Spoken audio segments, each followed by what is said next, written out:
అనుకుంటేనే ఆశ్చర్యంగా అనిపిస్తుంది పవర్ స్టార్ పవన్ కళ్యాణ్ వైఖరి.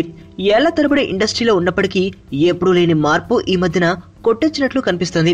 అందరికీ దూరంగా తన మానాన తాను అన్నట్లుగా ఉండే ఆయన ఇప్పుడు భిన్నంగా వ్యవహరిస్తున్నారు. ఎప్పుడూ లేని విధంగా ఆయన తరచూ ప్రజల దృష్టికి వచ్చేలా చేస్తున్నారు. ఇప్పుడదే ఆశ్చర్యకరంగా మారింది. గతంలో పవన్ కు సంబంధించిన ఏ విషయమైనా చాలా గుట్టుగా ఉండేది. ఆయన ఎప్పుడు ఎక్కడ ఎలా ఉంటారన్న విషయం తెలిసేది కాదు. ఆయన సినిమా షూటింగ్ అంశాలు కూడా బయటకు పొక్కేవి కావు.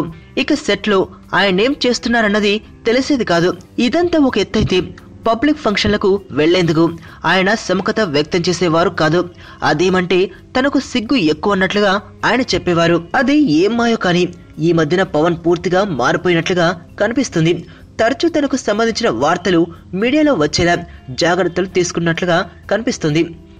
గతంలో ఆయన గురించి అందరూ మాట్లాడుకుంటుంటే ఆయన మాత్రం అవేవి పట్టించుకున్నట్లుగా వ్యవహరించేవారు. కానీ ఇప్పుడు మాత్రం ఆయన తీరు ఎలా ఉందంటే తన గురించి నలుగురు మాట్లాడుకోవాలి, తాను వార్తల్లో ఉండాలన్నట్లుగా ఆయన వైఖరి ఉంటుంది.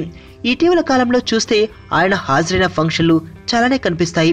గతంలో కూడా పవన్ కు ఇన్విటేషన్స్ వచ్చినా ఆయన హాజరు తక్కువగా ఉండేది. కానీ ఇప్పుడు మాత్రం ఎవరు ఆహ్వానించినా మర్యాదపూర్వకంగా వెళ్లడం కనిపిస్తుంది. సామాజిక అంశాల విషయంలో తాను చురుగ్గా ఉన్నానన్న విషయాన్ని తెలిసేలా చేస్తున్న తీరు చూస్తే పవన్ చాలానే మారాడు అనిపించక మానదు. ఇంతకీ అంత మార్పు పవన్ లో ఎందుకబ్బా? నీ స్నేహితుడు ఎవరో తెలిస్తే నీ క్యారెక్టర్ తెలుస్తుంది.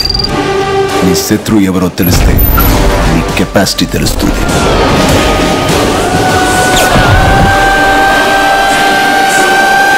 నా శత్రుని సెలెక్ట్ చేసుకున్నాను.